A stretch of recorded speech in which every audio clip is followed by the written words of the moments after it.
Hello, my name is Ed Brown of Core Edge Image and Charisma Institute. And I was asked recently, Ed, how much did your ambitions cost you? What did you have to give up to do the thing you love doing? And do you have any remorse or regrets about it? And I thought about that for a minute.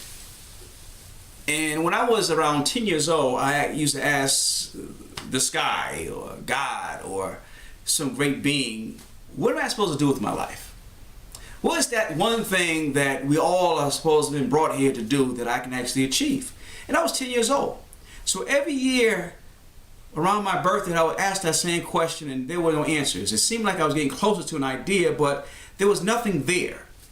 Until I got into my 20s and became a Atlanta police officer, did that for 8 years and decided I want to do something else. But here's the thing, I never stopped asking that question to myself. And finally, I read a book called What Color Your Parachute by Richard Bowles. And when I start hearing the kind of person, the personality I have, motivational speaking in the 1990s was a logical step for me. After I got into motivational speaking and lost the company through the 9/11 attacks in New York and DC and Pennsylvania, I realized that it was not just speaking and motivating, inspiring people that I loved. It was really about asking the question, what does it take to be successful? How do people with no education, no real monetary wherewithal, and no connections actually become successful?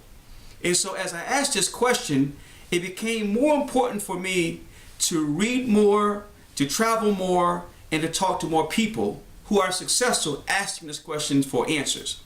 I can tell you, ladies and gentlemen, today, that the price that it cost me to be where I am today in terms of growth and evolution was children, a wife, and my youth. And someone asked, was that worth it? And I say to this day, a resounding yes. Why? Because I found the thing that I can do until I die. I could have got to stay with the Atlanta Police Department and got raises or promotions. I could have gotten another field like education, which I did last year, and rode the tide.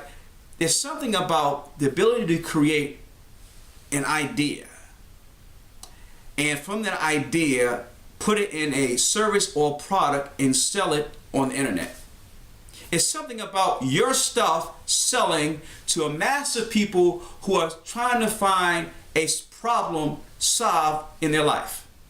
Now, when I have determined that this is the life that I wanted, it still isn't easy. Every day, I gotta go to the internet, I gotta research, I gotta ask myself, what am I doing wrong? How can I do it better? What the needs are in terms of the population that I have expertise in, that I have an interest in, that I have a passion and love for. All that is a constant, consistent reality that you have to embrace because you love it. And that is the crux of this conversation. You have to love the thing that you do that shapes, forms, and becomes the impacting idea in your life, despite who you may be dealing with and despite the challenge you may face. And that's how I believe you achieve success, but also find that happiness and your paradise on earth. Finding that thing that you love, and despite whether you're successful making money at it or not, you still thrive and you still create value to people in the hopes that it will at least pay off at some point in time. Now, the one thing I'll leave you with is that if you find something that you're passionate about and it doesn't pay you the wherewithal to make money, you can have it as a hobby, but if you really want to make it as a living, then you gotta kind of tie your passion to the marketplace. Find those things in the marketplace that people are willing to pay based on what their behavior is suggesting, not what they say, what they're doing.